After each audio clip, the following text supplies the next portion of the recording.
반야 송은일 제1권 11장 빈자리 빌자리.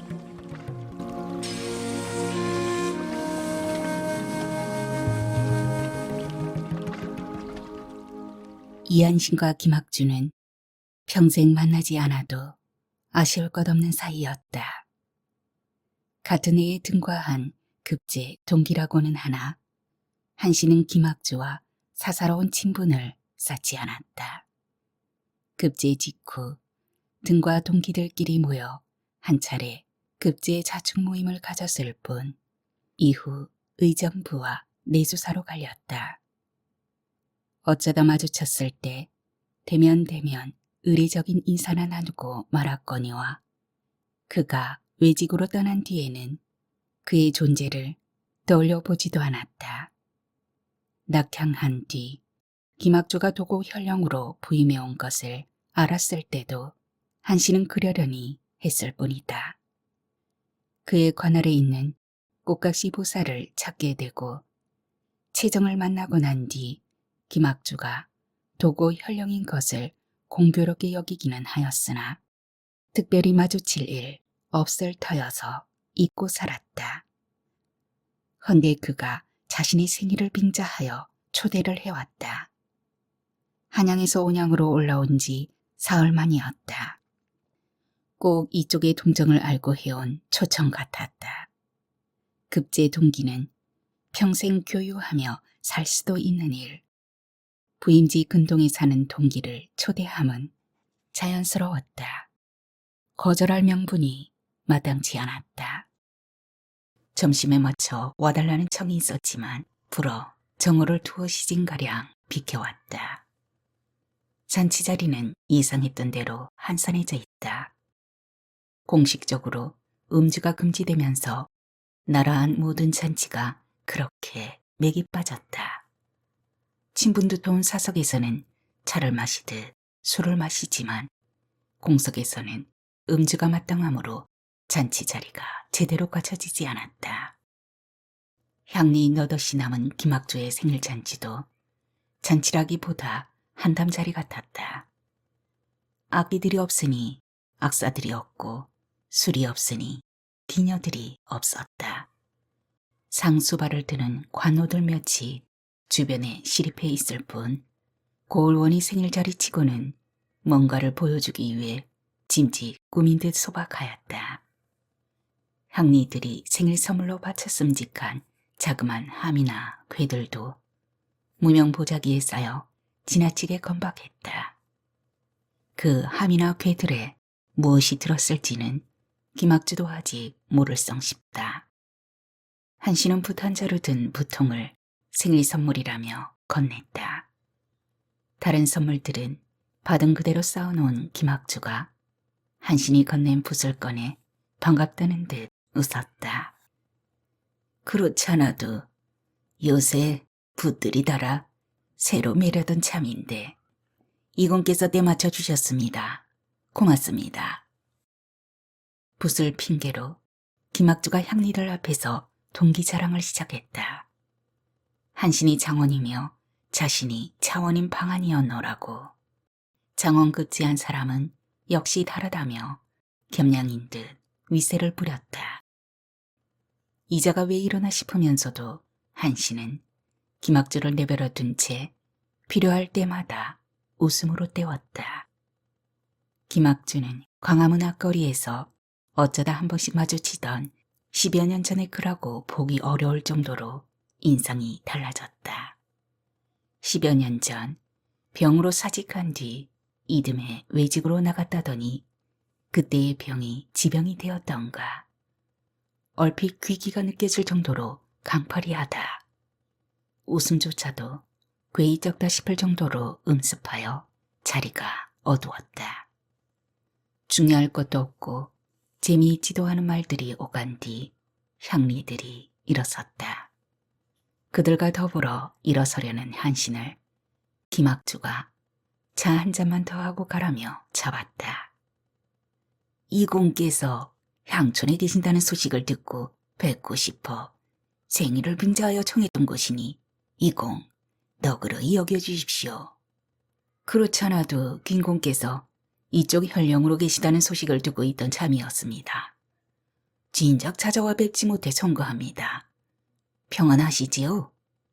가끔 몸이 편치 않으나 그야 약골로 타고난 것이니 어쩔 수 없는 일이고 그럭저럭 지내고 있습니다.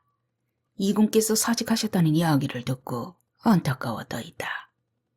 우리가 선왕마마 말년에 만난 셈 아닙니까?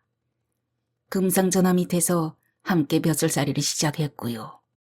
따지고 보면 만만찮은 점점이 있었음에도 이공과 친분을 쌓지 못한 게 불운하다 느꼈습니다. 동기가 동무된다면 그보다 좋은 인연이 있을 것인가 아쉽기도 하였지요. 각기 맡은 소임에 갚하며 사느라 그리 된 것 아니겠습니까? 더 나이가 든 뒤에는 선대들처럼 우리도 급제 동기들이 모여 풍류를 즐기게 되겠지요. 본향이 춤추시던가요?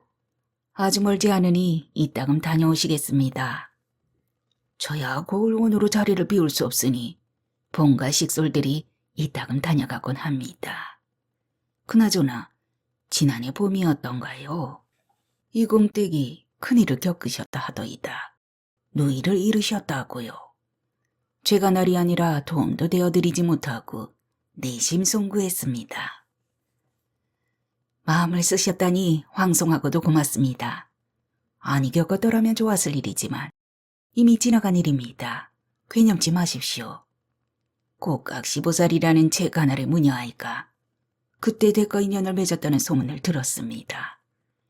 그 아이한테 상을 내릴까도 싶었습니다만 그 또한 이공댁에 누가 될까 하여 삼가고 말았습니다.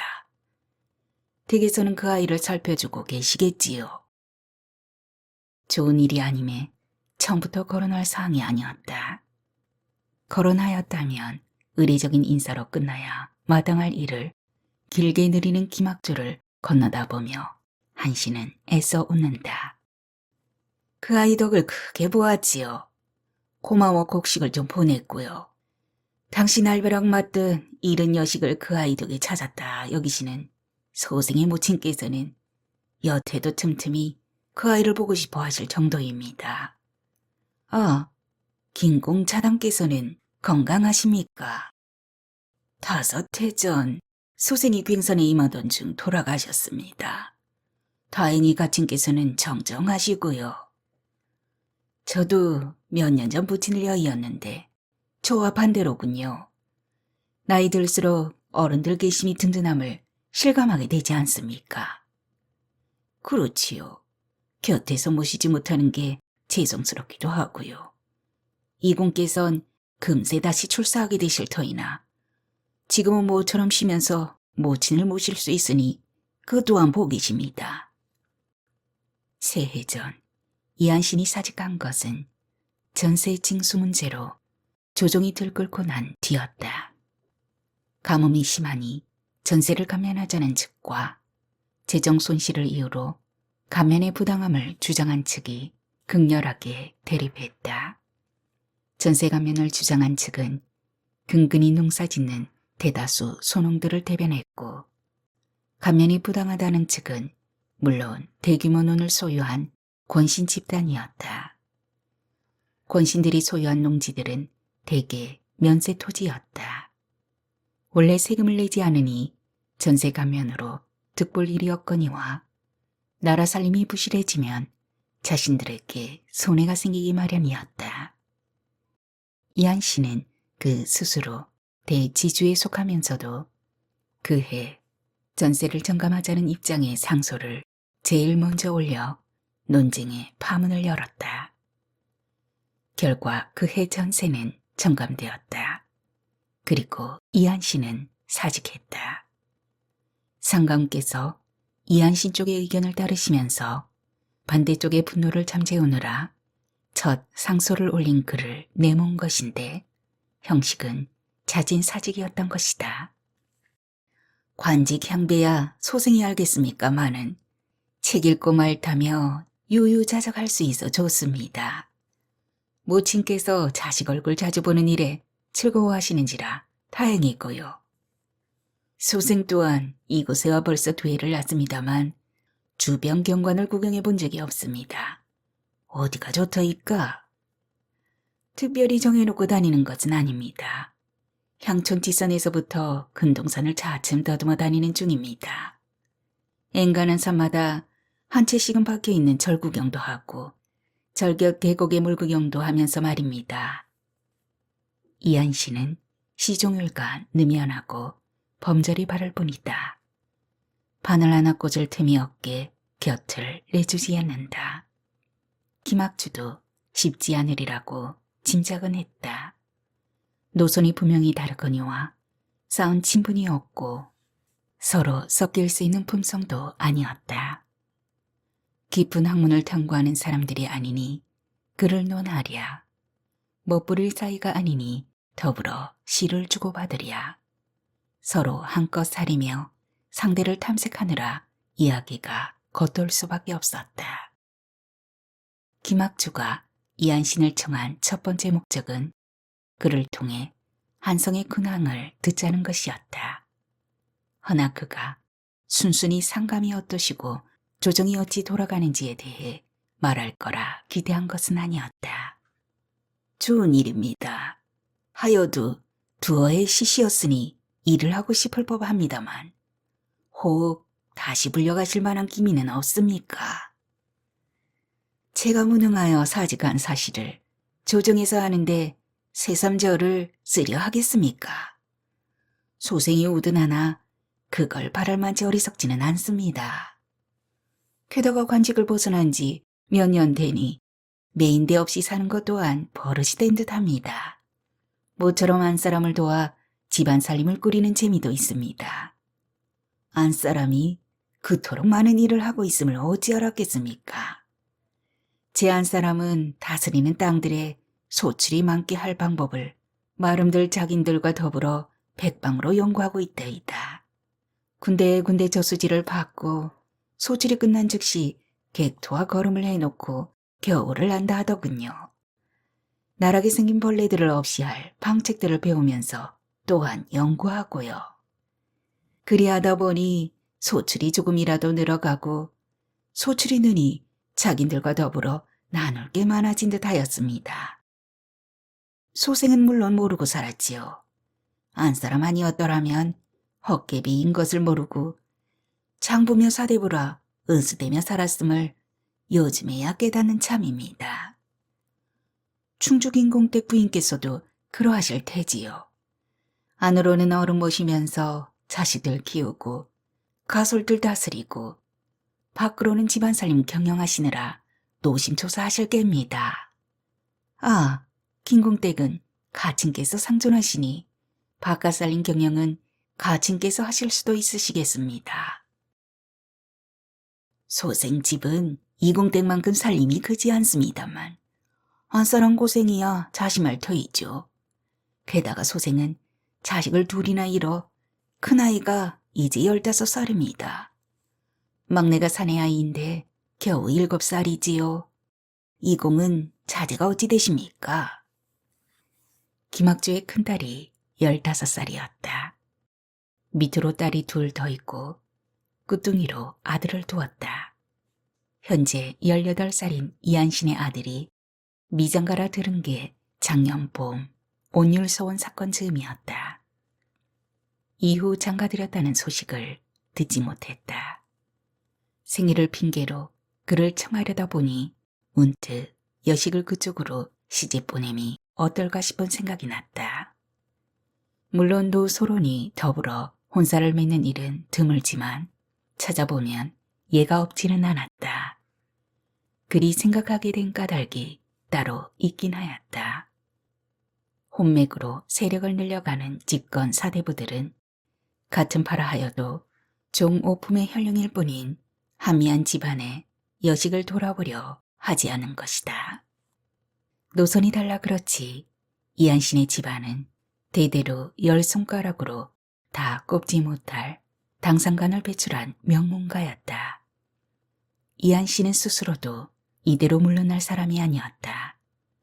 더구나 그 아들이 16에 벌써 초시급제를 하였다. 여식을 보내 그의 집안을 노론으로 돌려 세울 수는 없다 하여도 사돈을 맺는다면 김학주로서는 손해볼 일이 없었다. 그 생각을 이제야 해낸 것이 아쉬울 정도였다. 저도 아이 하나를 놓친 일이 있습니다. 둘이 남았지요. 이공 아드님이 성균관에 들어가 있다는 소식을 얼핏 들은 듯도 합니다만 철없는 아이가 어쩌다 운 좋게 그리 되어 캐다 들이밀어 놓기는 했지요. 저한테는 그 아이가 둘째이자 막내입니다. 첫째는 여식으로 이미 출가했고요. 돌배기 외손녀가 용인에 있습니다. 지지난달에 가서 외손을 보고 왔지요. 한신의 딸 알령은 정음체 문장을 듣기로 하여 칠성부 상급인 기품이 되었다. 천안 칠성부를 통해 12살에 있게 했다. 명랑한 성정의 알령은 어릴 때부터 주변 사람들을 붙들고 이야기하기를 즐기더니 커서는 제 손으로 이야기책을 썼다. 거인녀 마고며 옥녀전이며 아사녀 이야기 등 옛 이야기를 제 식으로 풀어 쓴 책이 6권에 달했다. 제 이름이 비롯된 신라의 알령왕후를 지모신 알령할미로 풀어낼 만치 재미난 아이였다.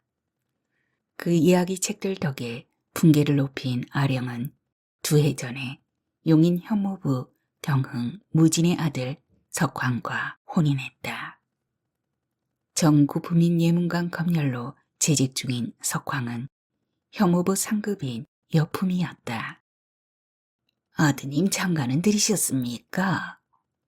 청혼만 해두었습니다. 놈이 20살 넘어 장가가게노라 하여 이제 15살 난 며느리감이 더 자라기를 기다리는 참입니다. 15살이면 사실 아직 어리지 않습니까? 우리 조차고 친가에서 떼어오기는 좀 가였지요. 혹여 김학주가 사돈매자 할 것에 대비하여 짐지 지어낸 말이었고 숱한 혼담들을 물리칠 때 쓰는 말이기도 했다.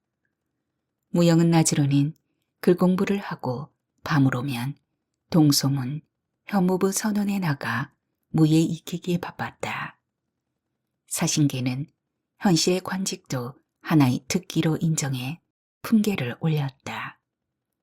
아직 벼슬이 없는 무영은 무예로 현무부 2급인 오품이었다.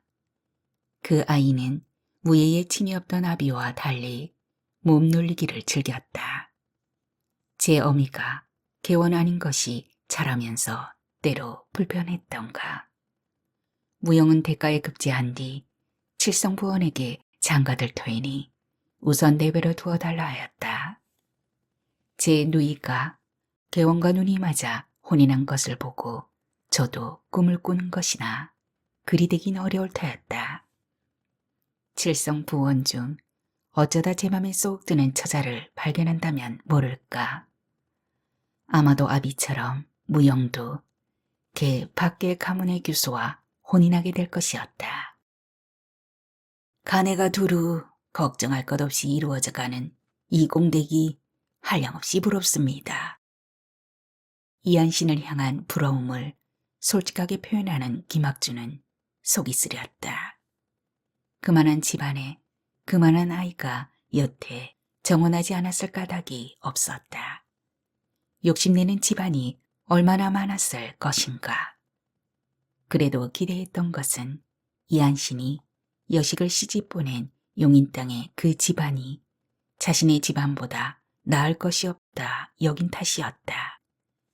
한신의 사돈이 벼슬을 한 적 없는 진사라고 들었다. 사위는 지난 대가에 급제하여 이제 겨우 검열직에 있다 하지 않던가. 한신의 권세를 위해 혼맥을 맺지 않는 인물임을 짐작했기에 혹시나 했지만 결국 현모를 켠 셈이 된 것이다. 김학주가 부러워할 만하였다. 한신은 누이 영신의 참혹한 죽음을 겪은 것을 제외하면 유다른 큰일은 치른 적이 없었다. 사적으로 참척을 거듭 겪지 않은 것은 운이 좋았던 것이고 공적으로는 대로부터 보호받으며 살기 때문에 그늘당할 일이 없었다. 사신개원으로 살면서 개원들한테 미안하다 싶을 만큼 평화롭게 살았다.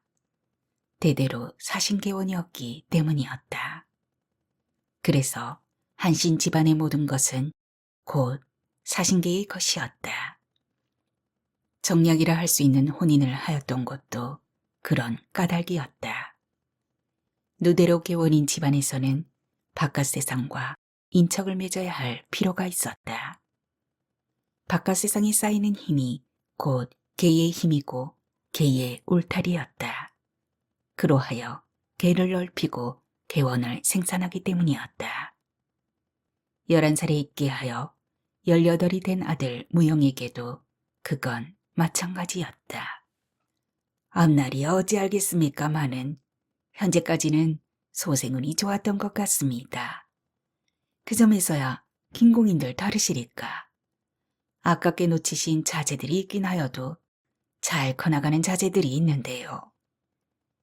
이공께서는 현재는 무관이시라 하나 영 일이 사실 리 없는데 언감생심 이공과 제 처지가 같다 하리까. 어쨌든 이러저러한 이야기를 나누니 숨통이 트입니다.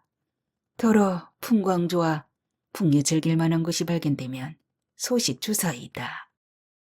그리하겠습니다. 관직에 계신 분 시간 길게 뺏기도 저하니 소생은 이만 물러가야겠습니다. 모처럼 만났는데 저녁이나 함께 자시고 건너가심이 어떻겠습니까? 이리 길을 텄으니 긴공 얘기시는 동안 다시 뵙기로 하지요. 강건하십시오. 떨치고 일어나는 이한신을 김학주는 굳이 잡지 않고 아문 앞까지 나와 배웅했다. 한신이 말에 오르니 시자 두 놈도 제각기 말에 올라 나란히 떠나간다. 종놈들까지 말을 태워 대동하고 다니는 한신의 뒷모습을 지켜보다가 김학주는 대기시켜 두었던 포졸에게 그가 어디로 가는지 따라가 보게 하였다. 이한신이 사는 모습이 짐짓 한적하여 오히려 수상하니 그를 살펴보라는 호조 판관 서중에의 서신을 받은 게 지난 봄이었다. 노론이 대세라 하나 파당에 대한 상감의 경제가 꾸준했다. 소론이면서도 중도파인 이한씨는 노론을 견제하기 위한 상감의 무기 중 하나였다. 그 또한 언제든 상감에게서 내쳐질 수 있으나 지금까지 정황으로 보자면 이한신에 대한 상감의 총애가 사사로운 정에 가깝다는 게 문제였다. 장원급제한 21살에 인재로 부각된 이후 이한신은 줄곧 상감의 의중에 있었다. 그런 그가 노론에 곱게 비칠 리 없었다. 꼬투리만 있다면 없다면 만들어서라도 그를 잡아채야 했다. 그리하여 노론에서는 상감을 견제할 빌미도 만드는 것이다. 호파는 노론의 실세로 장차 김학주를 한양으로 끌어줄 사람이었다. 그를 위해 할 수 있는 건 다 해야 하는데 이한신이 한양에 가서 사는 나날이 많다 보니 이쪽에서는 살필 날이 많지 않았다. 이쪽에 와 있을 때에도 유별난 것은 발견치 못했다. 제 영지를 돌아보고 유유자적 산천을 돈 뒤에 집에 들어가면 그야말로 책이나 읽는 것 같아던가. 호파는 서신을 통해 이한신이 작년 여름 부산포와 회령에서 간자들을 제거한 모종의 세력과 연결되어 있는 것 같으니 살피라 하였다. 하지만 그게 호판의 억지임을 왜 모르랴. 조정 내부에서 외간의 사건은 외국 첩보 세력이 이미 노출된 자신들의 간자를 제한 것으로 회령 개시에서 일어난 일은 도적놈들에 의한 것으로 결론짓고 잠잠해진 것을 김학주도 들어 알고 있었다. 그 일들의 내막이 어떠하든 20여 년 꾸준히 궐을 출입하며 모자랄 것 없는 벼슬살이를 해온 이한신과 무슨 상관이 있겠는가. 그래도 또 나조를 뒤따라 보낸 것은 혹시나 무엇이 걸릴지 모른다 싶어서였지만 그다지 기대하지는 않았다. 노상 식객들이 끓는다는 집에 염탐꾼을 상주시킨다 하여도 건질 것이 무이 있으랴. 나졸들을 보내고 난 김학주는 향리들이 생일 선물로 들고 온 개며 함들을 산호인 병술에게 열어보라 한다. 이한신에게 기대할 것이 없으니 그로서는 재물을 모아 서중혜에게 보낼 도리밖에는 없었다. 병술이 첫 번째 괴짝을 열어 은정 백냥이 묶인 꾸러미를 내보였다. 그걸 만져보려는 찰나 등짝에 도끼로 내려찍는 듯한 급작스런 통증이 일어 나자빠졌다. 귀신들이 또 장난을 치는 것이다. 등을 구부릴 수도 펼 수도 없는 고통에 김학주가 방안을 뒹굴며 비명을 삼켰다.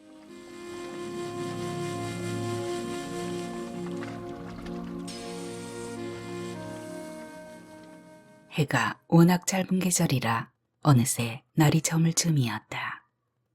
관아 거리를 벗어나 갈림길이므로 온주동으로 갈지 은세미로 갈지 결정해야 했다.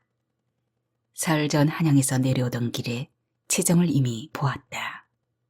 그랬음에도 가까이 왔다는 핑계가 있으니 다시 찾고 싶은 것이다.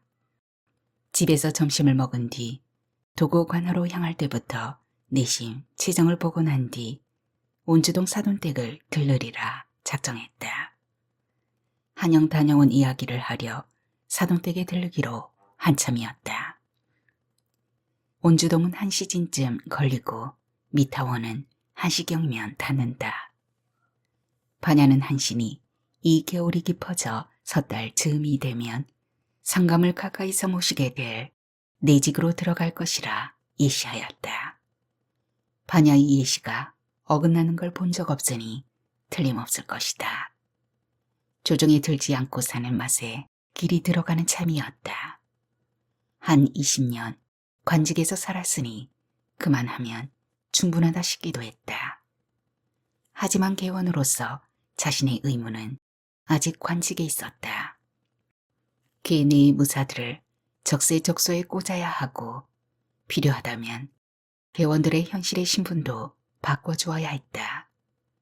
그런 일을 할 수 있는 관원들을 꾸준히 개원으로 대체해 나가야 했다. 그러자면 관직을 높이고 그 자리에서 현실과 싸워야 하는 것이다. 그게 사신개원 이한신의 소임이었다. 그러니 출사를 하게 되면 채정을 언제 다시 보게 될지 알 수 없었다. 온주동은 내일 가도 무방하리라. 먼저 은스미로 가기로 결정하고 나니 마음이 바빠 급히 말을 몰려는데 뒤에 있던 서리평이 달려나와 가로막듯 나란히 말을 몰았다. 뒤따르는 자가 있습니다. 늘상 생기는 일이었다. 무예를 익힌 사람들의 감각은 유달나서 보통 사람이 알지 못하는 것도 눈치챈다. 한씨는 아무 기미도 느끼지 못하지만 호의들이 그렇다면 뒤따르는 자가 있는 것이다. 한양에서 돌아오자마자 김학주가 초청을 해온 것도 그런 까닭이었다. 한직으로 10여 년을 돌면서 한양 입성을 향한 꿈을 버리지 못한 그가 조정의 노론들과 꾸준히 연결돼 왔다는 뜻이었다. 허면 우선 온주동으로 가자. 10월 18일에 어느새 움푹 꺼진 해걸음, 달이 떠오르기 시작했다. 먼저 온주동이라 한 말의 뜻을 알아들은 희평이 앞서 내달렸다. 함채정, 불현듯 가슴 저리게 보고 지운 사람. 함께 있으면 내 몸인 듯 한 몸이 되고 싶고 또 한 몸인 듯 편안한 이. 채정과 함께 있을 때면 한씨는 스스로를 잊었다. 그저 한 자연인일 뿐이었다. 현실과 별개의 곳에 놓아둔 정인이라 현실이 끼어들지 않아 그럴 수 있을 터였다. 채정도 그걸 알아 한사코 한 집 살림을 마다했다. 채정 이전에 다른 여인을 품지 않았던 게 안사람인 홍혜원만을 향한 충정이 아니었듯 한씨는 채정을 아는 것도 홍혜원에 대한 배반이라 생각지 못했다. 씨앗 앞에서는 부처도 돌아앉는다는 그 흔한 속설이 얼마나 엄정한 현실인지 그로하여 대개의 여인들이 어떻게 피 흘리며 사는지 채정이 일깨워 주었다. 당신도 별 수 없는 남정네이십니다. 그려. 제가 부인과 자리를 바꿔 앉아 부금 품에 안긴 저를 본다면 저는 저를 죽이고 말걸요. 저를 죽이고 싶은 계집으로 만들지 마시어요. 채정은 한신을 향한 자신의 다정이 홍혜원한테 상처를 줄 것임을 염려하고 그리 되지 않도록 스스로 숨어있기를 바랐다. 자신과 함께 있는 동안은 한신도 숨기를 원했다. 각자 해야 할 수많은 일들을 저버리지 않은 채 무지개 뜬 순간인 듯 드물게 잠깐씩 보며 살자 하는 것이었다. 헤아리기 어려운 그의 깊은 속내가 이미 칠성부 무진들과 비슷했다. 자신으로 살기 위하여 스스로의 태생을 죽이는 것까지 닮았다. 오랜 직위이자 손이 개원인 혜정원주만 해도 방가에서 태어나 사대부 집안으로 시집을 갔던 이였다. 그는 15살의 시집과 혼이 난 지 8달 만에 자신보다 나이 어린 서방을 잃었는데 시집에서 16 청상에게 열려대기를 노골적으로 강요했던 모양이었다. 벌채박 출입을 못하게 하는 것은 물론이고 나중에는 방박 출입도 어렵게 하면서 밖에다 며느리가 서방을 잃은 뒤 시금을 전폐하고 있다고 소문을 내기 시작했다던가 굶어 죽어 연료가 되어달라는 것이었다. 그 겨울 새벽 혜정은 방에 갇힌 뒤 자신의 옷을 뜯어 만든 남복으로 갈아입고 시집 올 때 가져온 폐물들을 챙겼다. 그리고 자신의 서안에 놓였던 책, 4훈을 갈기갈기 찢어 불을 붙인 뒤 이부자리며 옷가지에다 내던지고 나와 월담을 했다. 단밖에 멀찍이 서서 자신이 1년 가까이 거처한 별당과 자신의 16해가 벌겋게 타오르고 있는 걸 보고 몸을 돌렸다. 찾아가 보아야 골방에 가둬 굶겨 죽일 게 뻔한 친가는 애초에 버리고 곧장 절집을 향해 걸음을 놓았다. 혼전에 단 한 번 들른 적이 있던 과천의 국태사였다. 그나마 운이 좋았다. 국태사는 사신계의 세상이었고 도솔사에 연결되어 있었다.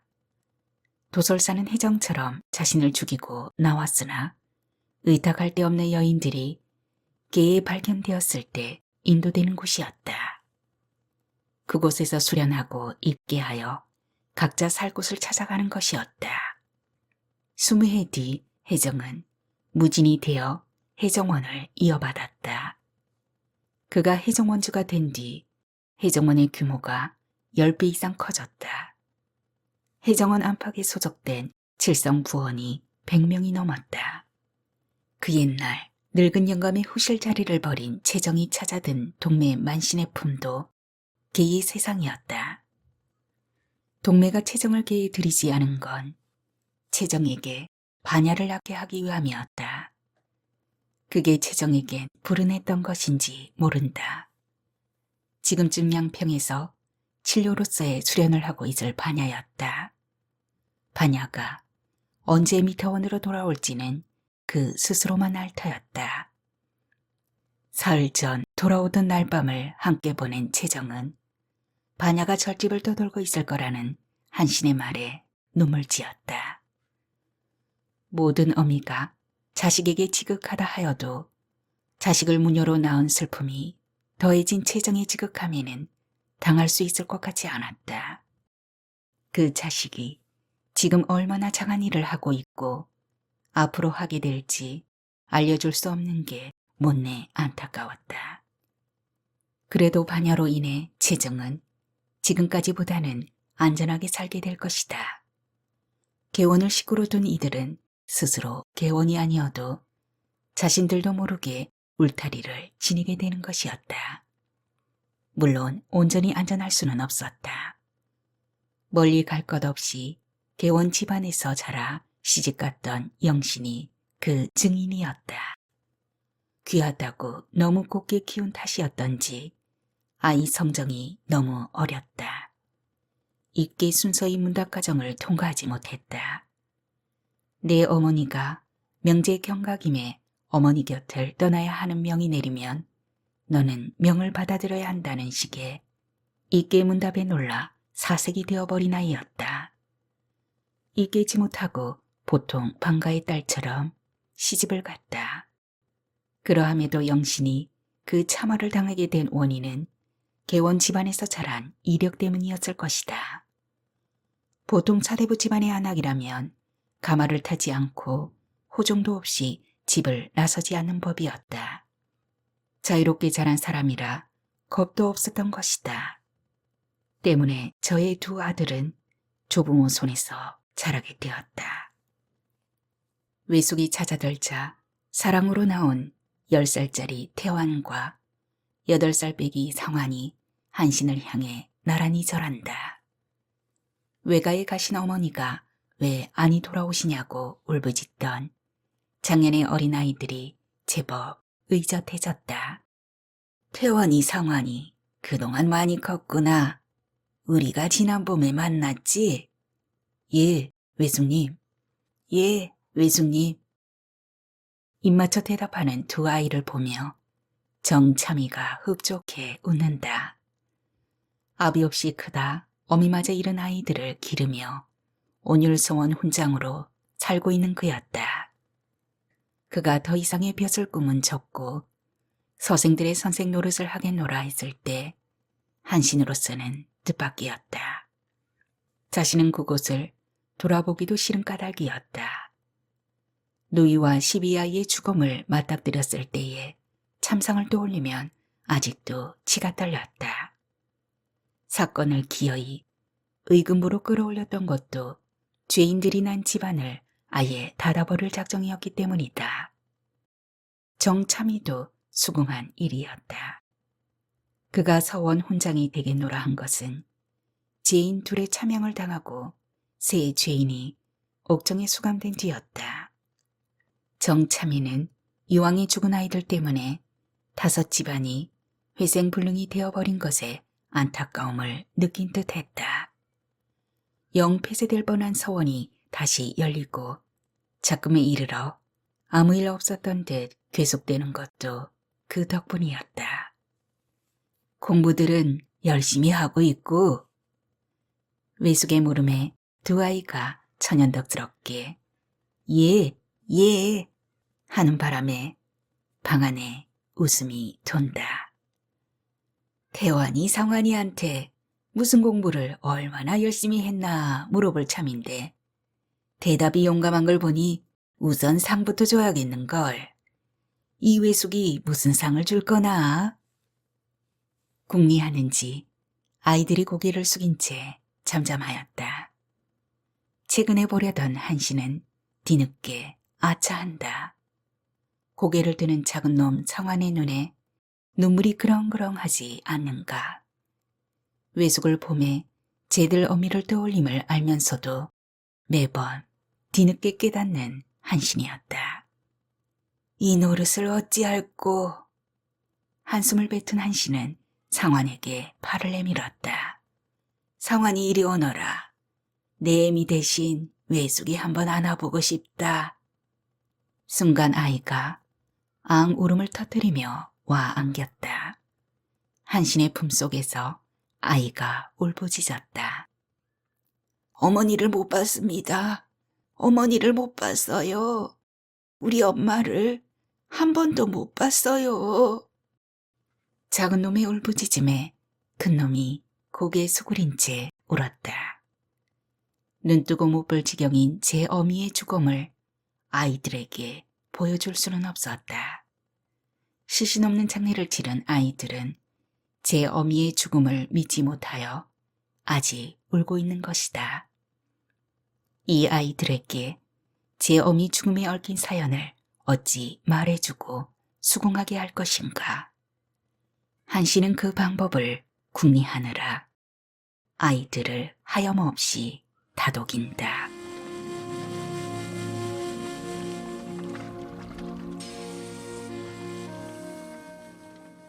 세검정 옛집에서 살았다는 삼덕이 찾아와 반야의 제자가 되었다고 말했다. 한가위 며칠 전이었다. 중양절을 지낸 열흘 뒤에는 반야가 보냈다는 남정네들이 도깨비 떼처럼 쳐들어와 집 안팎을 두루 살피더니 아래채 뒤쪽의 밭에다 집을 안쳐야겠다고 했다. 1년 내 남새를 갈아먹는 밭이 없어질 판이지만 반야의 뜻이라면 하는 수 없는 일이라 이울에는 허락했다. 10대 명 정도의 시커먼 장정들이 땅을 다지고 목재를 실어들이며 집을 올리기 시작하자 동마로는 한술 더 떠 헐렁한 울타리를 걷어내고 담을 쌓아야 하겠다고 나섰다. 떠나 있는 아이나 떠났다 돌아온 아이나 제정신인가 싶으면서도 응했다. 그러자 동마로는 인근 사내들을 불러 모으더니 울을 걷어내고 산과 계곡에서 돌을 날라다 담을 쌓아 나갔다. 안채가 그렇듯 새로 짓는 별채도 신당이나 아래채 얼음보다 지형이 높아 그 뒤로 담이 쌓이니 집이 담에 갇힌 꼴이 되어갔다. 뜰이 넓지 않았다면 숨이 막힐 것 같았다. 그렇게 법석을 치르는 사이에 깨금내와 삼덕과 시집에서 불려온 끄대는 장정들 밥에 대느라 하루 해가 짧았다. 횟집으로 이용을 엮은 별채꼴이 얼추 갖춰졌다. 분수 없이 넓은 대청 양쪽에 두 칸씩의 방이 붙은 형상이었다. 오늘은 마루를 놓는 중이었다. 담장은 반나마 쌓았을까.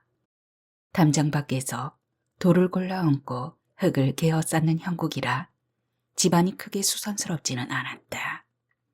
그런데 일꾼들 새참 수발을 들고 있던 그대가 숨 넘어갈 기색으로 들어와 관원들이 나왔다고 수선을 피웠다. 이울에는 곡불이 들린 심경을 삼덕에게 안겨주고 꽃님과 명일에게도 밖에 나오지 말라 이른다. 5살 남짓한 아이 명일이가 또 들어왔다. 한가위 직전 노루목 포구에 버려진 아이를 그대 서방 목도리가 발견했나 보았다. 비루 먹은 강아지처럼 비쩍 말라서 포구머리 주먹머리에 나뒹굴고 있었다던 아이는 동마로와 강수가 그랬듯 열에 휩싸여 있었다. 돌림병 소문만 내면 미타원 식구가 늘어나는 셈이나 명일은 돌림병이 아니라 곧불로 인해 폐가 상한 것이었다. 2달쯤 지난 지금은 다 나은 데다 살도 제법 올라서 보동동하니 예뻐졌다. 신당마당을 어슬렁이는 관원들은 지난 9월 초에도 찾아왔던 나졸들이었다. 그중 대장격인 김나졸은 아랫동네 남정네들보다 낯이 익을 정도였다. 30살 남짓한 그는 이 방을 따라다닐 때나 저희들끼리 나올 때나 대체로 점잖은 편이라 유울에는 내심 안도한다. 한 달 요새 집 모양새가 수선스러워졌구먼. 각시보살이 없어 손님도 줄었다면서 웬일로 집을 늘리는 것인가? 마땅한 핑계가 있을 리 없었다. 핑계가 없을 때는 솔직히 말하는 게 상책이었다. 식구들이 자꾸 느는 데다 겨울이면 아픈 사람들이 많이 찾아들어서 이리 하고 있습니다. 그 중에는 따로 떼어놓아야 할 환자들도 있는지라 날이 부디 눈 감아 주십시오. 자네가 돈 없이 아픈 사람들 보살피는 것이야. 이기야는 더. 방 몇 칸 늘리는 것에 내가 뭐라 하겠는가마는. 각시보살이 언제 온다는 기별 같은 건 없나? 혹시 벌써 와서 집을 늘리는 것 아닌가? 쇠내가 감히 원인과 나리를 기망하겠습니까? 그 아이는 아직 종적이 없습니다. 허니 이 일을 어쩌겠나. 각시보살이 없으면 오늘은 어멈이라도 데려오라 하시는데 집안이 어수선해 보이네만 당장 채비 꾸려 따라 나서게 서둘러야 하네. 뒷돈 몇 양으로 지나갈 수 있는 상황이 아닌 게 대 모양이다. 동마루가 제 스승의 부름을 받고 공세포에 가고 없는 게 차라리 다행이었다. 다달이 받는 몇 푼의 세경을 꼬박꼬박 유리 앞에 내놓으며 집안 남정네 구실을 하려 애쓰는 동마루는 자잘한 나들이 때라도 강수나 나무를 데리고 다니며 세상 구경을 시켜주려 애썼다. 그렇게 집안에 대들보 노릇을 하는데 어떻게 하여도 대적할 수 없는 상황에 맞닥뜨리면 젊은 놈의 혈기가 얼마나 괴로우랴. 이우리는 서둘러 안으로 들어와 옷을 갈아입고 깨금내에게 동마루가 돌아오거든 집에 죽은 듯 있게 하라는 말을 이루고는 나졸들을 따라 나섰다. 10월 20하루 바람이 스산했다. 늦가을 비라도 쏟아지려는가. 한낮임에도 별조차 없다. 지난 여름 반야를 데리고 떠났던 한씨는 홀로 돌아와 호위를 통해 이우레를 불러냈다. 엿새 전 보름밤이었다. 온양객점에서 하룻밤을 함께 났다. 반야는 서촌집에서 머물다 만행하듯 한양 인근의 절집들을 순례하고 있다고 했다. 차라리 반야가 그대로 돌아오지 않았으면 싶었다. 어디서든 제 마땅한 자리에서 무사히 살아준다면 대견할 터였다. 혹은 반야가 한양이든 그 인근이든 거처를 정해놓고 식구들을 불러주었으면 싶기도 했다. 늘어난 식구를 데리고 움직일 일이 만만찮지만 수시로 불안에 시달리며 사느니 여기서 흔적 없이 떠날 수 있다면 좀 좋으랴. 하지만 반야는 집을 넓히겠다고 나섰다. 떠날 생각이 애초에 없는 것이다. 그러저러한 사정을 한신에게 털어놓을 수는 없었다. 무엇보다 몇 달 만에 만나는 정인한테 근심을 안겨주어 모처럼의 하룻밤을 흐리고 싶지 않았다. 사흘 전 밤에 그가 그림자인 듯 고요히 다시 찾아왔다. 삼경즈음이었다. 시종들을 다 내버리고 홀로 안채까지 들어온 그가 안방문을 열었을 때 이우리는 자다 깬 신경을 안고 다독이던 참이었다. 방에는 꽃님과 명일이 잠들어 있었다. 그는 방 안 풍경을 보고는 어이없는 듯 웃더니 가만히 들어와 이우레가 안고 있는 신경을 들여다보았다. 부녀치간의 첫 상봉이었다. 잠투정이 심한 신경이 느닷없이 등장한 낯선 사람을 많이 올려다볼 때 이우레의 심장이 벌떡벌떡 뛰면서 손끝이 저렸다. 이 아이도 업둥이요. 한신이 나지막이 물었을 때 이우레는 차마 그렇다고 말하지 못하고 침묵했다. 한신은 그 침묵을 긍정으로 알아듣고 아이를 향해 이리 와 보라며 팔을 벌렸다. 세상에 난 지 6달 남짓, 마아끼기 시작한 아이가 그의 팔로 옮겨갈 까닭이 없었다. 한신이 가만히 안아갔다. 신경은 그의 품속에서 한참을 더 투정부리다 잠이 들었다. 새 아이를 한 방에 눕혀놓고 두 사람은 젊은 내외간인 듯 자는 아이들 눈치 보며 고요히 서로를 품었다. 그때의 절절함을 어찌 형언할 수 있을까? 그는 온주동에서 조카들을 만나고 온 길이라 하였다. 1년 반도 전에 어미를 잃은 아이들이 이제야 철철 울더라면서 누이 잃은 슬픔을 털어놓았다. 그런 그 앞에서 새삼 신경에 대해 알릴 수는 없었다. 하니 앞으로도 두 사람은 그렇게 어쩌다 한 번씩 얼굴 보며 살게 될 터였다. 그나마 지금 가서 만나야 하는 사또 앞에서 무사히 물러나올 수 있을 때 이야기였다. 관악까지 40여리 길이었다. 한 번도 쉬지 않고 걸었음에도 관아에 도착했을 때는 신시 중간참이 되어 짧은 낮이 얼추 기울었다. 뒷문을 통해 유래를 내아에 데려다 놓은 나졸들이 동원 쪽으로 사라졌다. 창을 세워 들거나 칼을 찬 나졸들이 군데군데서 짝지어 서 있거나 돌아다닌다. 난생 처음 들어서 본 관아 전경에 가슴이 오그라들어 서 있는 유래를 한 안악이 안으로 이끌었다. 유래와 나이가 비슷한 안악이었다. 그네가 내아 부엌방으로 유래를 들여놓고 아랫목을 권했다. 부엌에서 2명의 여인들이 저녁 준비를 하느라 부산을 떨고 있었다. 방바닥의 온기보다 안악의 마음씀이 고마워 유래는 고개를 숙인다. 사또께서는 한 시즌 뒤쯤 내아로 들어오시어 저녁을 잡수실 테고 그런 연후에나 댁내를 부를 것이오. 그때까지 큰방보다 여기가 더 편할 것 같아 이리 데려왔소. 한눈에 꽃각시 엄마인 걸 알아보겠소. 몇 살인데 이리 고우실꼬. 안악의 말투가 차분하거니와 은근한 기품이 어려있다.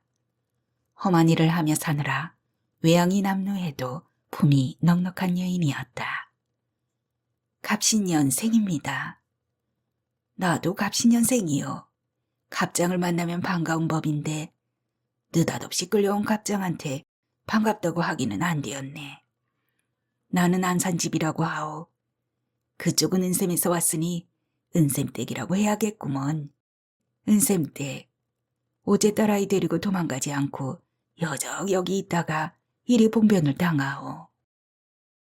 속삭이듯 한탄하던 안산댁이 스스로 놀라 일어나더니 문 밖을 한 차례 살피고 들어왔다. 내아 살림을 맡아 하는지 상전 저녁 지을 시간에 잠깐이나마 짬내어 들어앉을 여유가 있는 듯한데 관아에 묶여 살다 보니 눈치 살피기가 천성이 된 듯했다. 안산댁이 숨결이 느껴질 만큼 파투 앉았다. 그네의 사품에 유래가 한층 낮게 속삭였다. 미천한 신분에 어디간들 다를 것도 없으나 움직이기가 그리 쉽겠소. 게다가 지금 아이가 몇 달째 외유 중이라 앞날이 아니 보입니다. 안산댁, 사토께서 어째서 나를 불러들이신 것 같오? 아시면 마음 준비라도 해두게 말씀해 주오. 각시보살한테 사토께서 때때로 무녀들을 불러들인다는 말 못 들었소? 들었습니다만 왜 그러하시는지 아이가 말을 하지 않았어요. 아마 모를 터이죠. 왜 몰라요? 어머니 속상하실까 입을 다듬겠지. 내가 이 관아의 감비로만 20여에 살면서 5번째 모시는 사또이시여. 아래 것들한테 특별히 혹독한 원은 아니신데 괴상한 습벽을 가지신 듯해요. 신기가 드신 것 같거든.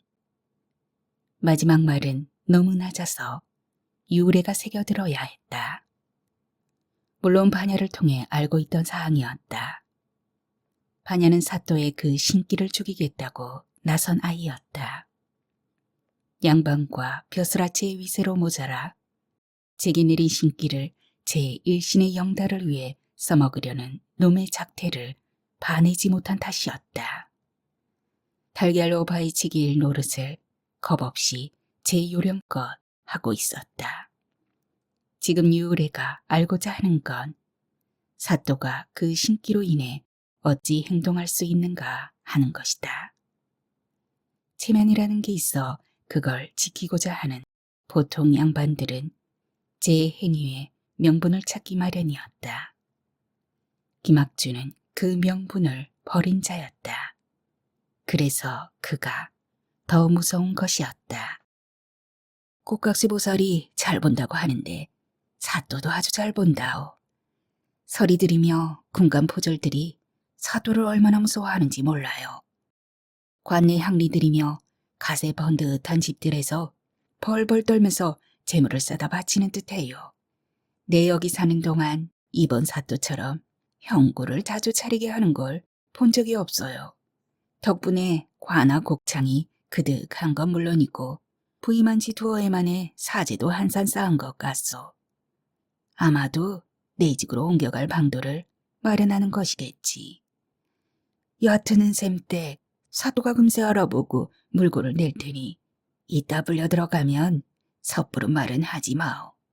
술을 자주 드시는데 술에 취하시면 눈이 더 밝아지는 듯해요. 내하로 들어오자마자 술을 드실 텐데 까딱하다간 은샘댁 몸 상하리다. 그리고 이번에 몸성이 집으로 돌아가거든 부디 반포찜이라도 싸요. 나 같은 팔자야 관에 묶여 옴짝달싹 못하는 몸이지만 은샘댁 내는 도망치면 되지 않소. 나는 부엌에 가봐야겠소. 은샘댁은 원이 부르실 때까지 예서 쉬고 계시오. 내 봐서 저녁상을 드려오리다. 낮게 말을 마친 안산댁이 유래의 어깨를 다독이곤 방을 나갔다. 20여 해 관비로 살고 있다는 여인의 방은 자그만 주막의 객방인 듯 한적하다. 횃대에 걸린 감색 치마와 노란 단색 저고리 한 벌, 허름한 반다지와 그에 얹힌 무색 이불 한 채, 방구석에 놓인 반지꼬리가 전부였다. 산의 흔적이 없는 건 물론이고 자식의 흔적도 느껴지지 않는 힘들고 쓸쓸하게 늙어가는 갑장의 방이었다. 관에 묶인 감비나 자식에 묶인 무격이나 착고에 묶인 형상이긴 마찬가지. 43살의 동갑내기가 갈데 없기는 같았다.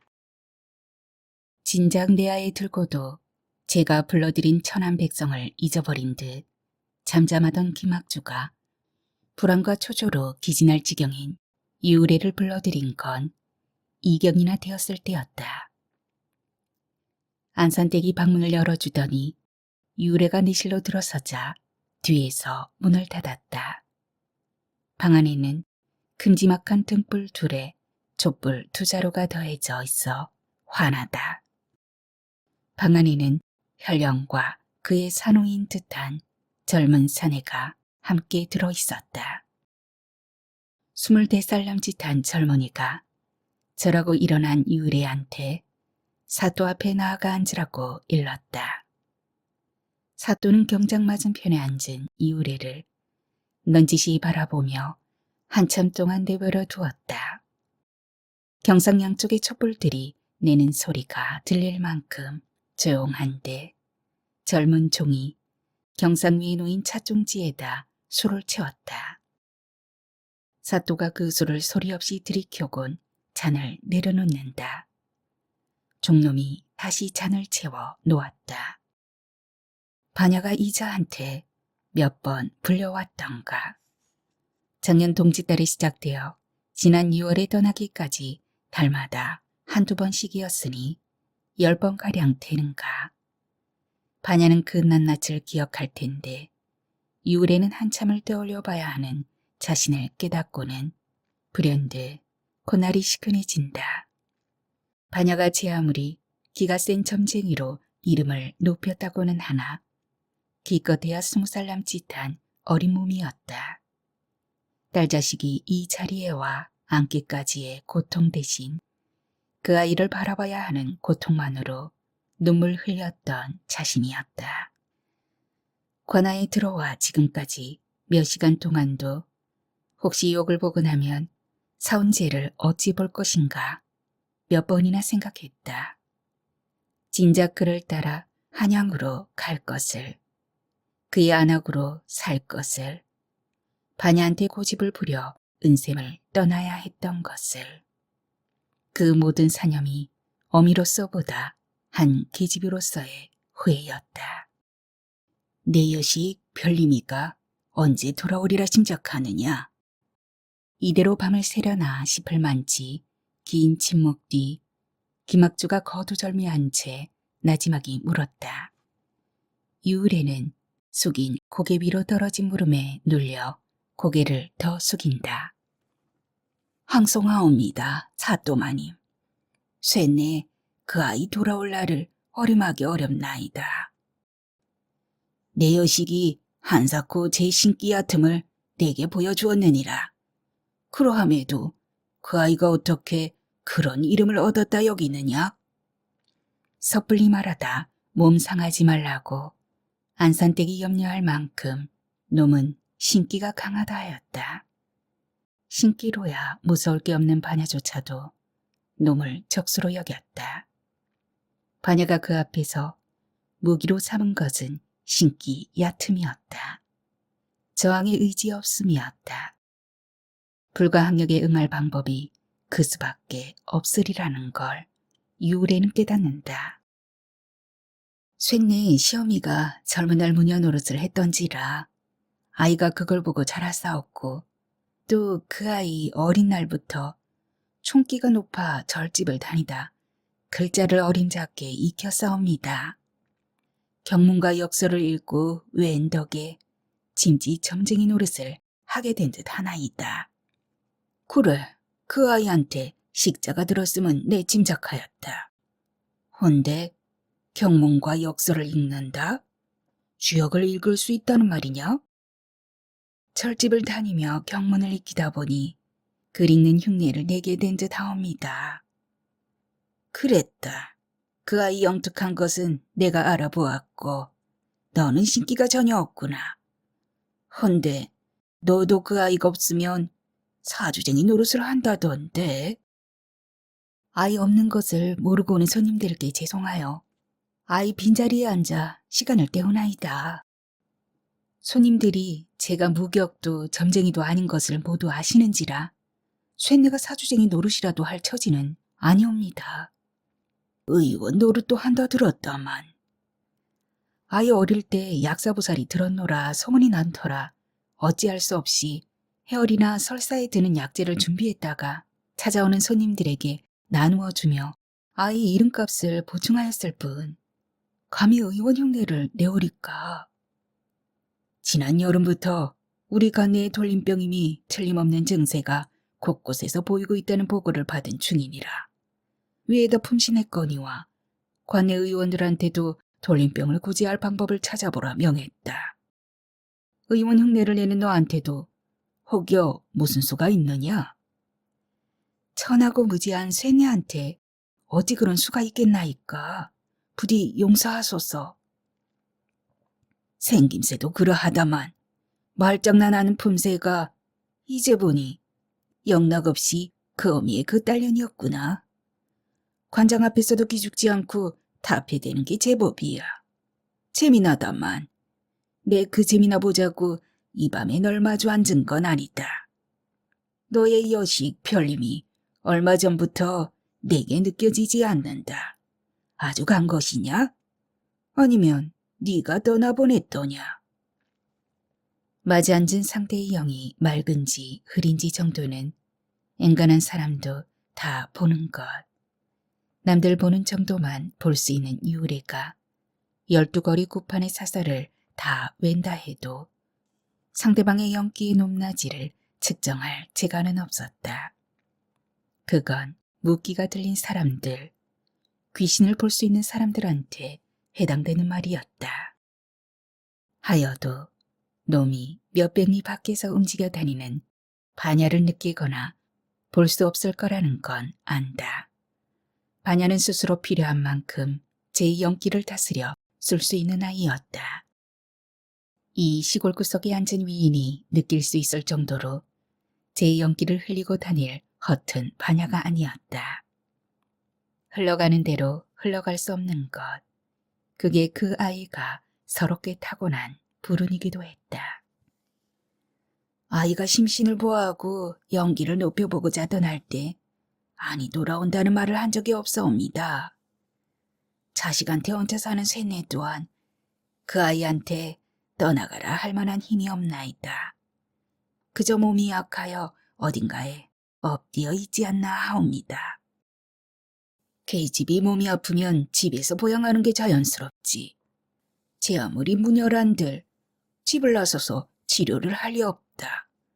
그걸 알면서도 내가 그 아이의 여행을 허락한 까닭은 따로 있다. 그 연유를 짐작하느냐? 짐작지 못하옵니다. 그렇다 하여도 내 마음파신경을 모른다고는 못하겠지. 대개의 무격들이 1년에 한두 번 깊은 산을 찾아 기도하는 것은 마음파신경의 현현을 간구하는 것일 터. 나는 별님이 그걸 찾아 돌아오기를, 그에 대한 향방이라도 알아오기를 기다리는 중이다. 헌데 별님이 느껴지질 않아. 지엄이를 얘 두고 설마 달아나진 않으리라 하면서도 내심이 초조한 참이다.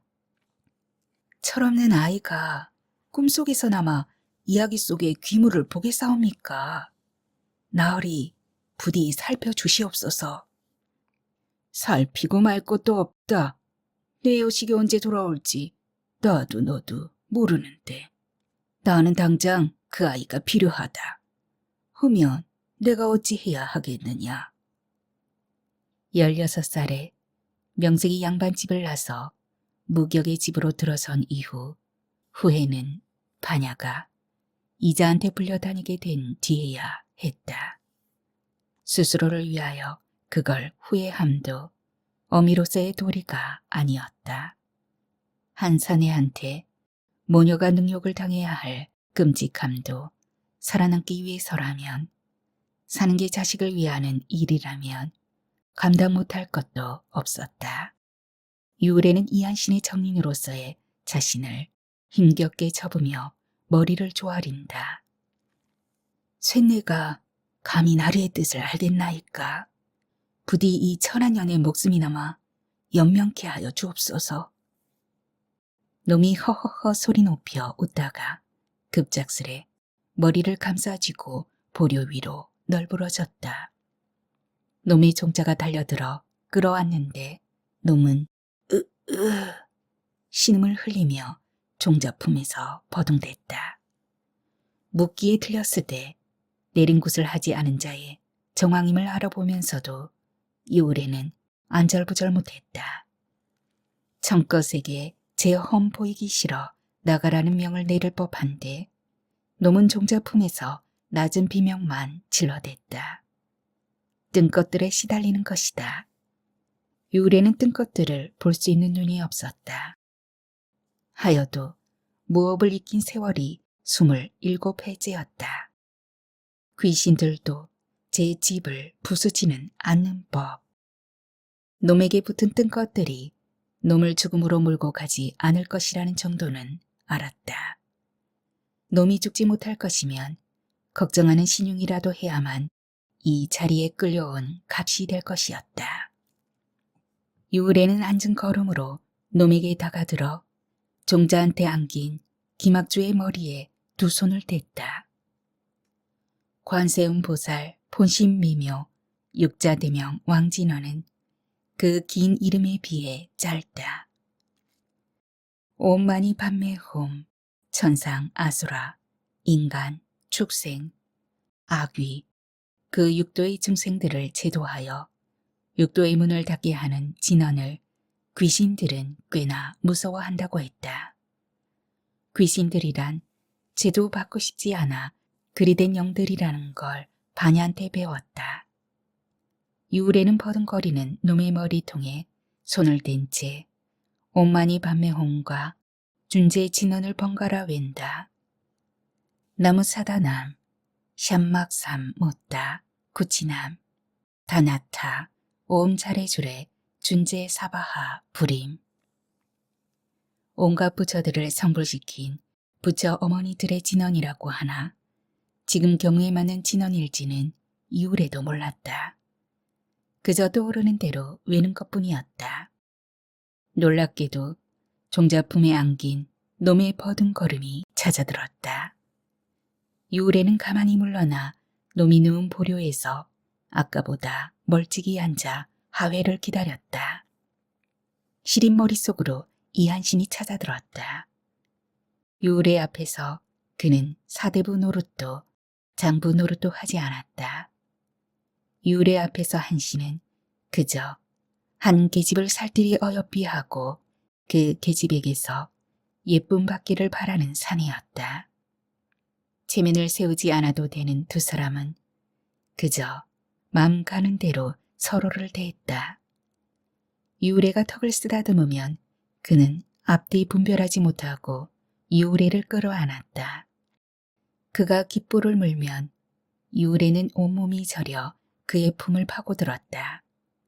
그와 함께 있을 때 유래는 자신이 한 고운 계집이라는 자각만 하면 되었다.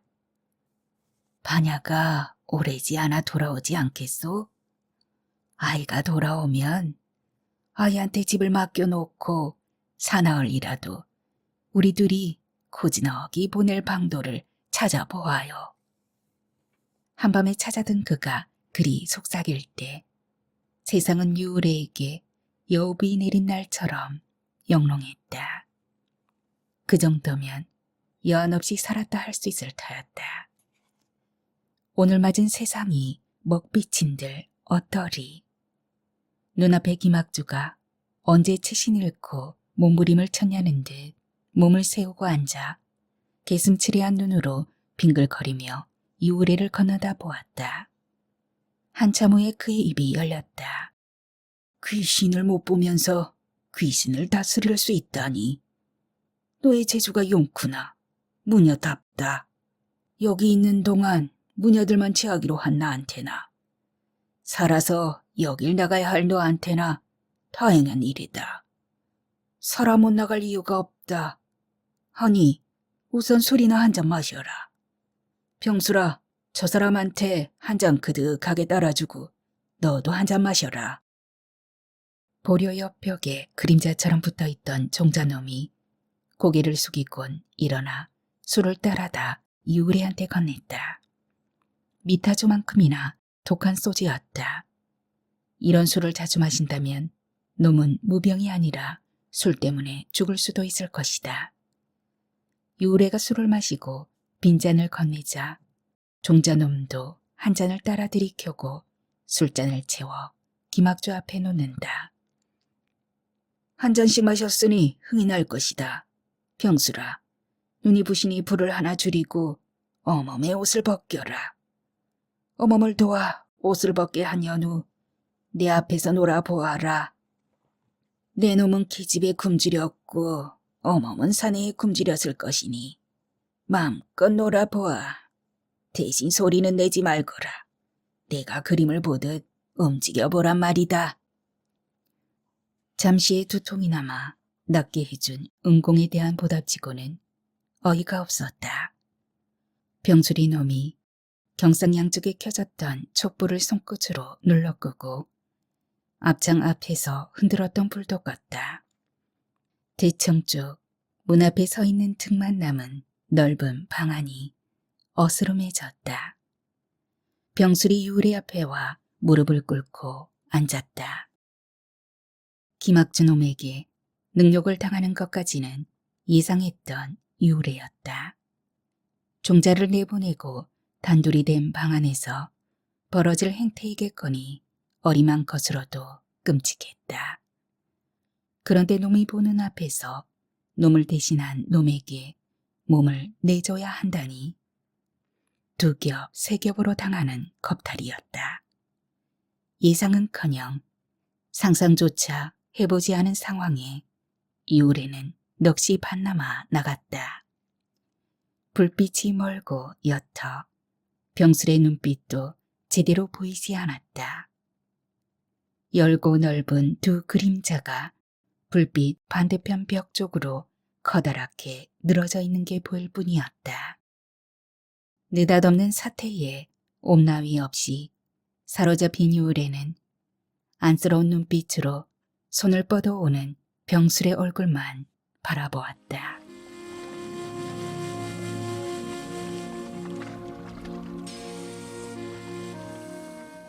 미구에 반야가 돌아올 터였다. 정확한 날짜는 몰라도 공사가 끝날 즈음 반야가 귀가하리란 정도는 알고 있었다. 지난달 하순 난데없는 목수들이 들이닥쳤을 무렵 동마루는 공세포 무진 옥정을 통해 사신 총령을 받았다. 사신계 칠료를 호위하라는 것이었다. 사신계의 칠료라는 존재가 계심을 처음 알게 되었던 그 순간에 반야가 그 칠료가 되었다는 사실 또한 알게 되었다. 웬만한 일로는 놀라지 않겠다 싶던 동마로였지만 그때는 숨이 턱 막혔다. 옥종무진이 영을 받들라고 기척했을 때에야 간신히 정신이 들어 예를 차렸다. 칠렵게 없어 내 누이시라는 말씀 전해 듣고 나도 심히 놀라기는 했다. 어쨌든 칠료의 지근 호의는 칠료께서 내려오신다는 칠성부 삼품 미리네와 네가 맡게 되었다. 칠료의 인근 호의 또한 우리 선원이 수행해야 한다. 칠료께서 늦어도 섣달 초에는 미터원으로 기원하신다 하니 그 안에 동바로 너는 호의책으로서 인근 호의의 방법을 찾아라. 칠료 호의책. 보통 불령들은 4사람 이상의 찍은 호의를 두는데 그중 한 사람이 호의책이 되는 바 칠료이며 칠성불령인 반야의 호의책은 동마로가 맡으라는 명이 내려진 것이다. 기대한 바 없거니와 상상도 해본 일 없는 감투를 얻고 나서 동마로는 우선 담부터 쌓기 시작했다. 그리고 사품지석을 만수사, 불목한이로 신고 삼품 꺽진으로 하여금 샘골 장터박 사거리에다 객점을 열게 했다. 자식이 셋인 꺽진은 평민으로 33살이었다. 그의 아내 야문이는 천안 칠성부 소속의 개원이었다. 공세포 얼음에 있던 그들의 집과 땅을 처분해도 객점을 짓기에는 턱없이 모자란 돈을 옥종무진이 보충했다. 호위 준비는 마쳤지만 진료가 되어 돌아오는 반야를 어찌 대해야 할까. 동마로는 속이 울렁거리다 못해 머리가 지끈거렸다. 창평의 새임을 떠올리면 미안했고 그네 몸 안에서 자라고 있을 아이를 생각하면 기가 막혔다. 그네 곁으로 돌아가고 싶지 않아 버텼는데 지금은 돌아갈 수도 없게 되었다. 별별 궁리를 다 해보았자 신통한 수는 없었다. 방법이 없다 여긴 순간 때로 편해지기도 했다. 이렇게 된 게 오로지 내 탓만은 아니지 않느냐. 핑계가 생기는 것이다. 불가항력이었다고 핑계를 대는 자신에 대해서는 생각하기 싫었다. 세임에게서 도망치던 때, 아니 그 전에 세임을 처음 하는 순간에 사내로서의 떳떳함은 없어졌다. 떳떳지 못하다는 건 안개 속에서 길을 잃은 것과 같은 듯했다. 동서남북이 보이지 않고 세상이 이전과 같은 색깔로 보이지 않는 것. 하다못해 장거리에 온갖 물건들조차도 예전 빛깔이 아닌 것. 장은 때늦게 겨우살이를 준비하려는 사람들로 북적였다. 인접한 고을 백성들이 죄에 드나들어 노상 북적이는 온양 큰 장은 약상들과 포목전과 곡물상과 어물전 등 점포들이 종류대로 모여 골목을 이루었다. 동마로의 심사는 막연하기만 한데 함께 온 나무와 강수는 장터 구경에 넋이 빠져 걸음 옮길 줄을 모른다. 몇 년 전 강수놈이 버려졌던 채정 골목 근방이었다. 파장난 채전의 쓰레기 더미에 묻혀 낑낑대던 놈을 처음엔 강아지인 줄 알았다. 헤집어 본 놈의 몸은 열에 치여 사경이었다. 행색으로 보아 걸리패가 돌림병으로 여겨 버리고 달아난 듯 했다. 놈을 품에 쌓안고 집까지 내달아 갈 때 동마로는 15살이었다. 아이 몸의 열이 자신의 품에서 식을까봐 얼마나 안달했는지 집에 도착할 즈음엔 온몸이 땀에 젖어 있었다. 어머니는 아이가 홍역인 것 같다고 그 봄에 가난 업둥이로 들어온 꽃님이를 서둘러 떼어내 깨금내한테 안겨놓고 당신이 아이를 품으셨다. 강수놈이 사람들 틈에 섞여 보이지 않자 나무가 제자리에 선 채 몸을 이리저리 움직여 두리번거린다. 새끼손가락을 움직이며 강수가 어디 갔냐고 묻는다. 그에게 강수를 뜻하는 표시는 새끼손가락이었다. 키는 얼추 동마로만 한데도 생각은 강수보다 어린 그였다. 꽃님은 물론이고 한 식구 된 지 두어 달 남짓한 명일조차도 어느새 그를 보살펴야 할 사람으로 알았다. 가늘기만한 몸피에 살집이라고는 없고 채모도 몇 가닥 없었다. 그는 큰 힘을 쓰지 못하고 뛰지 못하고 듣지도 말하지도 못한다. 늘 허수아비가 걸어다니는 것 같은 나무는 미타원 밖에서는 전생 굶어 죽거나 얼어 죽거나 맞아 죽을 수밖에 없을 사람이었다. 그래도 그 옛날 동어로는 그에게 업혀와 어머니의 아들이 되고 그의 아우가 되었다. 걱정 말고 가요. 금세 따라올 거예요. 새끼손가락을 세우고 말하는 입모양을 보여주니 대번에 알아듣고 희색이 된다. 그에게 어머니는 엄지고 반야는 검지다. 나머지 사람들은 모조리 새끼손가락이었다. 동마로는 그의 발을 붙들고 사람들 틈을 걷는다. 약방 앞에는 강수가 먼저 와 있다가 반긴다.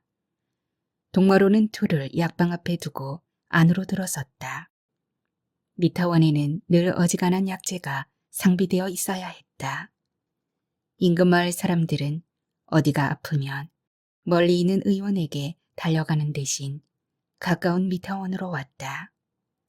덕분에 동마로의 약방 나들이가 잦았다. 정해놓고 다니는 약방의 주인 필갑은 동마로가 들르면 갑장인 듯 스스럼 없이 굴었다. 동마로가 들어서자 필갑이 눈짓으로만 반기고는 젊은 손님과 이야기를 계속한다. 푸닥거리를 했는데도 서방님 편찮으신 까닭을 몰라? 어떤 무녀가 있는데? 성하라고 우리 댁에서 그저 가까운 무녀요. 하룻밤낮 푸닥거리를 했는데도 아무 효염이 없어서 온 집안이 난리 지나간 듯해요. 성화는 반야가 굿을 밀어주는 무녀였다. 그네가 버린 구판을 반야와 함께 몇 차례 지켜본 적이 있는 동마로는 귀를 세우고 그들 곁에 멀찍이 앉는다. 운쌤이 꼭각시 보살을 불러다가 물어보면 연유가 나올 텐데 요새 그 보살이 집에 없는 모양이라. 그 보살이 집에 없는 것도 그렇지만 그 보살은 원래 불려다니지 않는 걸로 유명하지 않소. 굿도 아니한다고 하고 얼른 약재나 줘. 필갑이 약재 뭉치를 가져다 지금까지 말을 나누던 어느 방가에 종자임직한 놈한테 건넸다. 그가 약방을 나가고 나니 필갑이 뒤늦게 동마루를 아는 채 하였다. 각시보살은 아직 아니 돌아오셨나? 그는 익히 드나드는 동마루가 꽃각시보살의 아우임을 알았다. 아직이요. 헌데 방금 그이는 어느 댁에서 나온 사람입니까? 송악문안골에서 드나드는 일꾼이네. 거기 전대에 부수찬을 지내신 댁이 있는데 그 댁 젊은 서방님이 추석 뒤부터 이름 모를 병으로 시름시름 하신다 하네. 백약이 무효이고 이름난 의원이 소용없어. 그 근동무녀를 불러 부닥거리를 한 모양인데 그도 효염이 없었던 것 같고 각시보살이 돌아와도 그때까지 찾아가 서방님을 살펴주지는 않겠지. 성화는 신기보다 흥이 높은 편이나 굿을 잘하는 무녀라 했다. 뜬것들이 들렸다면 물리칠 수 있었을 것이다. 의원이 소용없고 그네의 굿도 효염이 없었다면 김선비의 병이는 반야였다. 반야가 집을 비우고 동마루가 돌아온 뒤로도 김선비는 미타원을 찾아왔다. 한가위 전까지 열흘이 멀다 하고 찾아와 하룻밤 때로는 이틀씩 아래채에서 홀로 식객 노릇을 하고 갔다. 추석 뒤로는 발길이 뚝 끊어졌다. 이제 마음을 잡았구나 싶어 다행으로 여겼더니 앓고 있었던 것이다. 찾아다닐 때도 병색이 깃들여 가는 걸 느낄 수 있었다.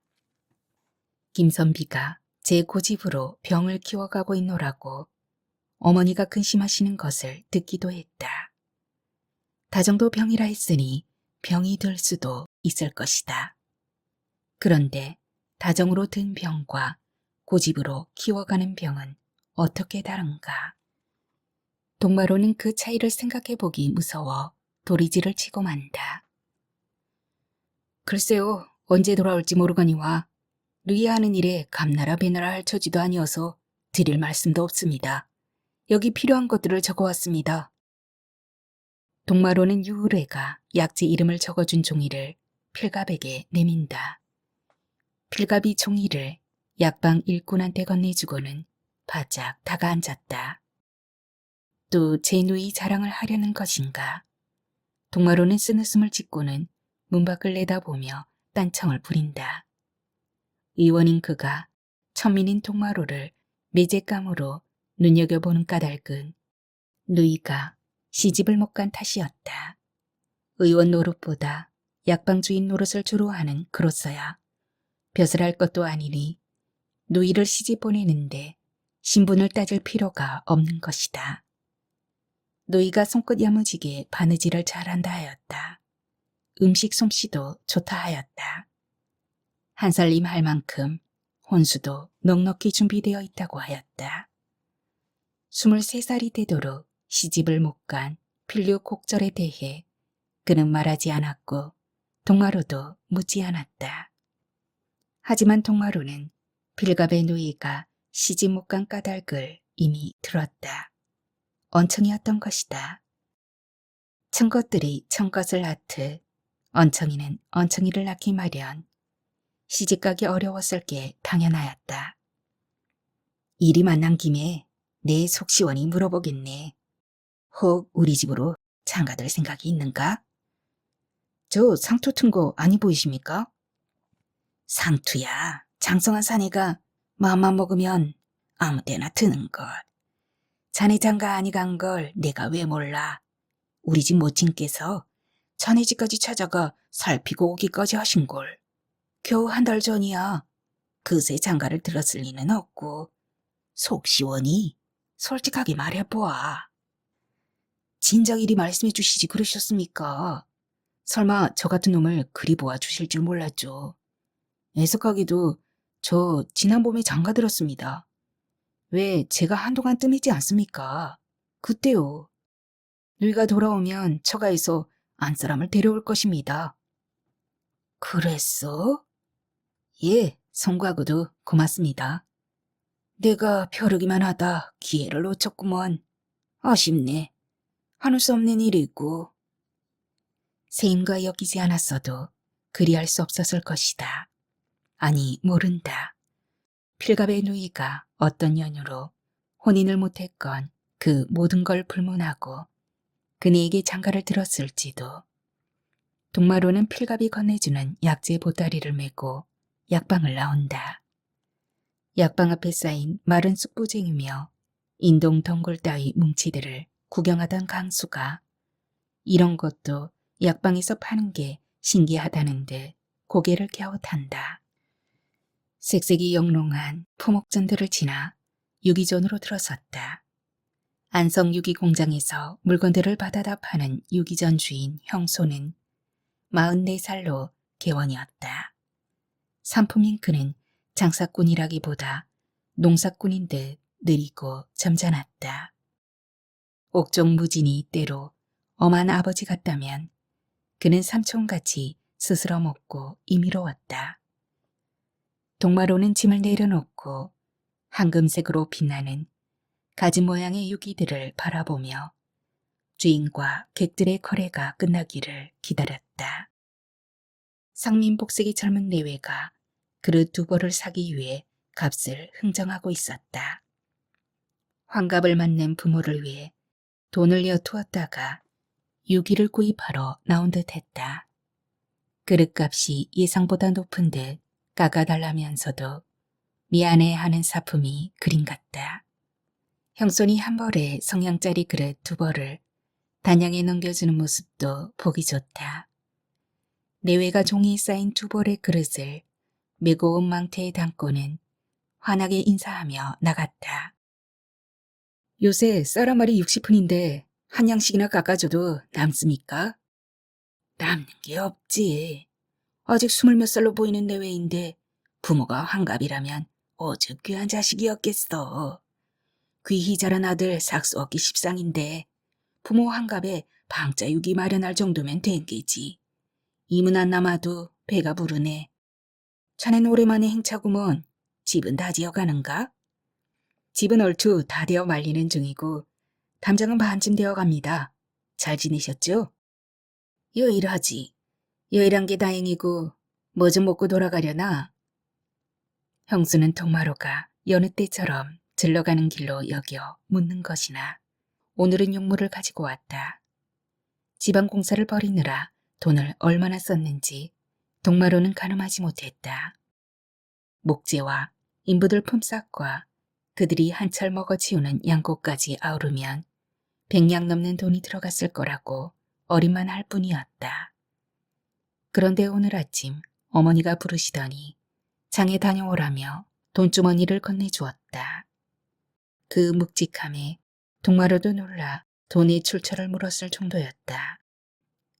동마로는 보따리에서 돈주머니를 꺼내 형손에게 건네주었다.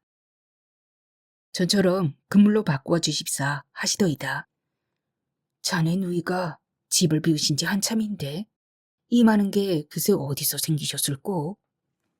이번 가을 거지를 끝으로 노루목 쪽에 있던 논을 없이 하신 모양입니다. 어차피 직접 농사 지을 수도 없는데 괜한 욕심부려 마련했던 것이라 한참 전부터 내놓고 계셨던 것 같습니다. 하면 그 많은 식구들과 노상 끓는 객식구들 식량을 다 어찌하시려고. 마련이 있으시겠지요. 그리고 어차피 땅 주인 노릇을 할 처지도 아니지 않습니까? 부탁합니다. 번번이 수고를 끼쳐 성구합니다. 그런 인사를 왜 해? 알았네. 내 최대한 싸게 사놓음세. 자당께도 그리 말씀드리고 다음 장에 들러게. 유기전 주인 형손이 금부치를 사고 판다는 사실을 동마로는 몇 년 전 어머니로부터 들었다. 온양 큰 장에 유기잔을 벌인 형손이라는 이가 금부치를 거래한다 하더라 했을 때 뜨끔했다. 그가 개원임을 알았어도 금부치를 거래한다는 사실은 몰랐다. 어머니는 손님으로 든 안악들의 수다를 통해서 세상을 읽었다. 바냐도 마찬가지. 어머니와 바냐한테 손님들은 세상 소식을 물어드리는 새들이기도 했던 것이다. 요새 어머니 표정이 어두웠다. 여쭈었을 때 어머니는 사또가 관내에 도는 돌림병의 조짐에 대해 묻더라고 하였다. 사또가 돌림병에 대해 물을 정도라면 의원으로서의 당신 입지가 섰다는 뜻인데 표정이 왜 그러실까? 10월 25의 날이었다.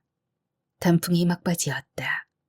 색색으로 물든 만산의 나무들이 날마다 성그러 가고 있었다. 이러다 비나 한 차례 뿌리면 삽시에 겨울로 접어들 것이다. 비보다 눈이 먼저 내릴지도 모른다. 겨울이면 서너 차례 턱없을 많지 눈이 높게 쌓여 며칠씩 오도 가도 못하게 되기도 한다. 그 전에 바냐가 돌아오게 될는지 그가 돌아오면 그를 어찌 봐야 할는지 막막했다. 그 막막한 밑에서 요동치는 그리움은 막바지 단풍만큼이나 짙었다. 캄캄한 밤에 공세포에서 돌아오다가 나뭇잎 바스락이는 소리가 바냐의 발자국인가 싶어 우뚝 서 귀를 기울일 때가 있었다. 자다가 바냐의 숨소리가 들리는 것 같아 빈 신당 앞에서 서성이기도 한다. 밖에 나와 있으면 그새 바냐가 집에 돌아와 있을 것 같아 마음이 조급해졌다. 집으로 향할 때의 걸음은 그래서 항상 바빴다. 걸음이 더딘 나무를 얻고 뛰고 싶은 성마름을 애써 다독이며 집에 들어선 시각은 해걸음력이었다. 바냐는 아직 기척이 없는데 집에는 바냐가 보냈다는 처자가 아주머니와 마주 앉아 있었다. 동마루와 더불어 진료를 호위하게 되리라 했던 칠성부 삼품 미리네였다.